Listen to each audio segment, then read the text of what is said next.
be tolerant with them, but in order to be tolerant and respect the kid and all these kind of things, they don't help the kid. The kid at the end, it's spoiled because the kid don't recognize the limits. Okay? Now it's more clear. Yeah, well, maybe like in Spanish, malcriado. Yeah, could be. Something like that. Okay. Yeah. And what's the difference with lenient? Lenient it's like the action. It's a no. Lenient is an adjective, and spoiled it's also no. Yes, it's also an adjective. What will be the difference? So the Okay. spoiled is the key, and lenient is the action. Well, the way the parents are to spoil the kid. Exactly. The first is the things that the fathers do in order to create and spoil this baby. Perfect. Yes, very Perfect. good. Okay, that's lucky. Thank you.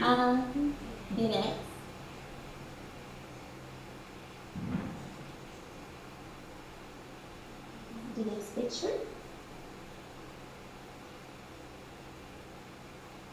Is disrespectful. It is clear. What is the meaning of that?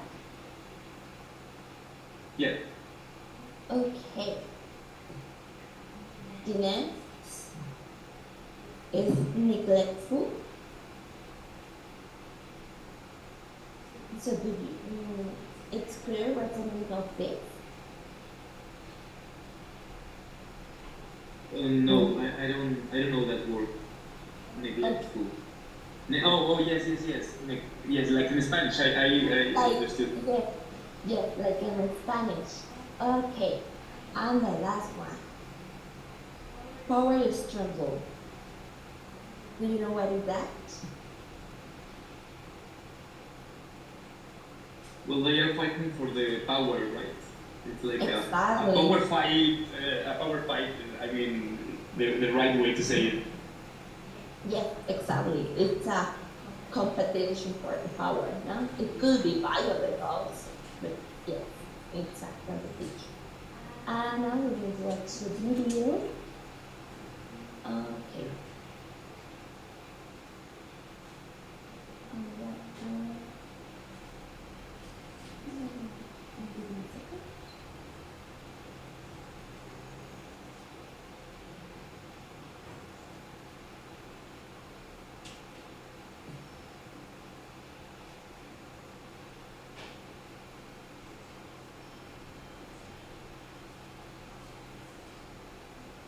Okay.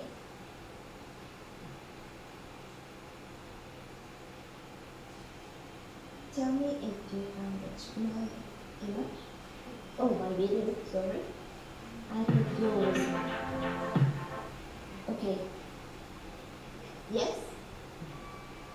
Yes. Okay. So Yes, thank you. Okay. That's a great question. Oh my goodness. Check this. Oh, I love the dance. It's so new. Very good name.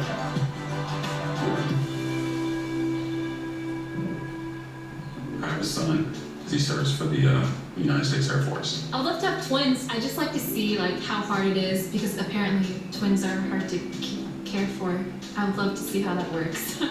I have one child. I was a baby having a baby. I had him at 17. I had spent a lot of time investing in ways to prolong my fertility. So when I met my fiance and we decided we were going to pursue having a kid, I knew that all of my investments up to this point were going to be worth it because we were trying, but I knew that because of my age that it was not very likely, and unfortunately we didn't have any kids. You know, thankfully being in a gay relationship, it's not like, oh, surprise, you're pregnant. It's literally, you have to really plan it out. And so with that, I'm planning like 10 years down the road maybe. I do not have children that I know of. So I have a little boy, and then I have a little girl that's cooking as we speak. I recently met a friend's baby, and it's just a really nice baby, and it's kind of throwing me for a loop because I didn't actually think I want kids, and now I'm going from not sure to probably. I have 3 daughters, and I have an 8-year-old granddaughter. So it's woman powered, girl powered, but they have enriched my life. There's not a word that I could put. I want them for the womanly reasons of why you want them, but I question whether or not I will be healthy enough to raise them or be there for them. How many children do you have? 8. How many grandchildren do you have? Well, there's the 6.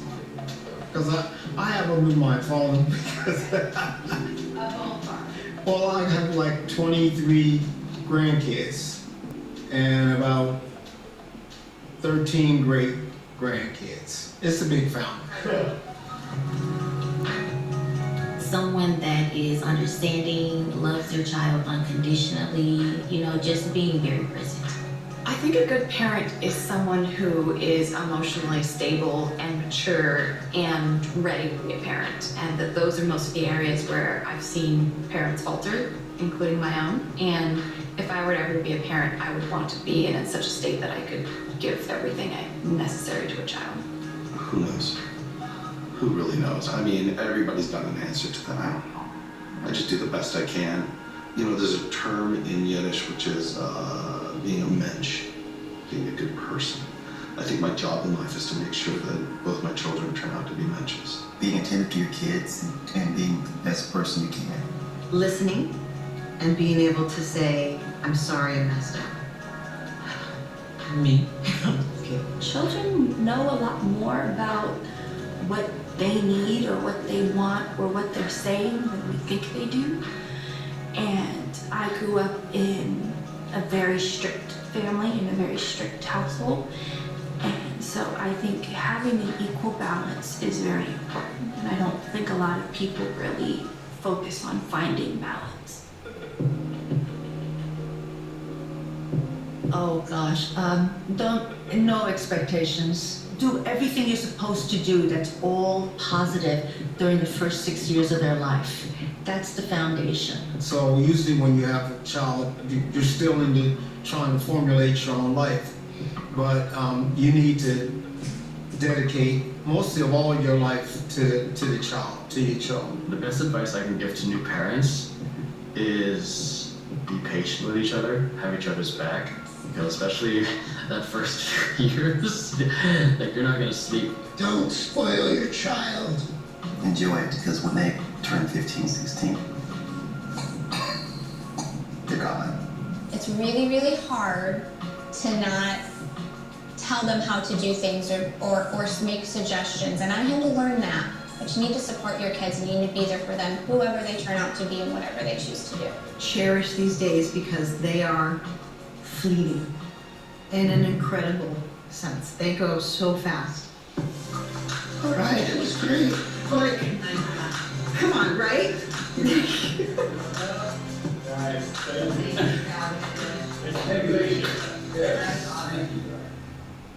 Felicidades. Vai vir a coisa para o futuro.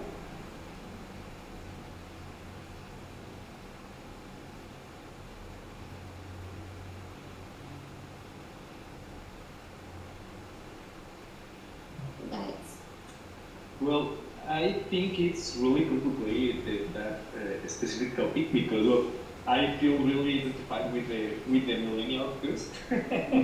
That says well, she doesn't feel ready to having kids, and maybe that's why well, millennials we don't want it because we say well maybe I'm not ready. Well, I'm in the last part of my life that I will be strong enough to having a baby, and I don't want it.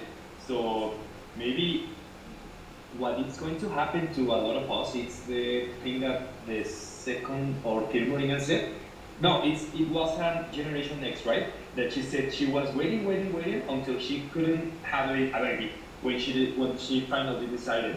So I think that's something that is going to happen to a lot of us because maybe when we are 40, or in our 40s, we would like to have babies, and that will be complicated. Well, more for women, of course, but well, for women with a fiance or a husband for say their same age, well, the couple is gonna be in troubles.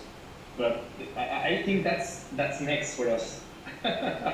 When we finally are ready, our bodies are not going to be ready enough anymore. Yeah, thank you. Yes. And Sarah?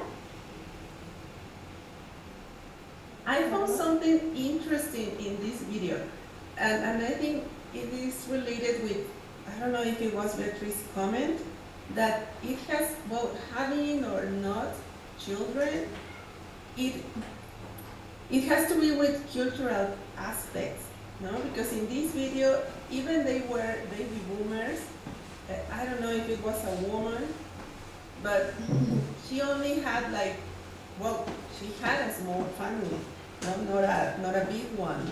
It was just only one man who had like 8 children, no, and he had a lot, well, he has a lot of grandchildren, and even he has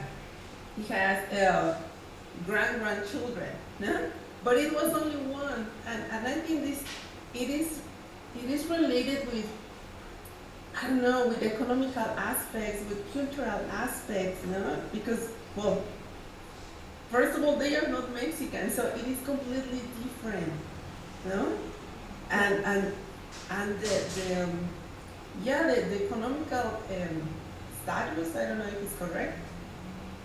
It has a huge impact in that decision. No? That is something that got my attention on this video. Thank you. Thank you, Sarah. Yes, I completely agree with you. He has 23 grandchildren. Yeah, many grandchildren. Yes. Alright. Well, thank you guys. Thank you for the class, for the participation, and nice to meet you. And have a nice weekend. Thank you, teacher. Bye, teacher. Bye, everyone. Bye. Bye, teacher. Thank you, teacher. Thank you, teacher. Goodbye. Thank you. Goodbye. Bye-bye.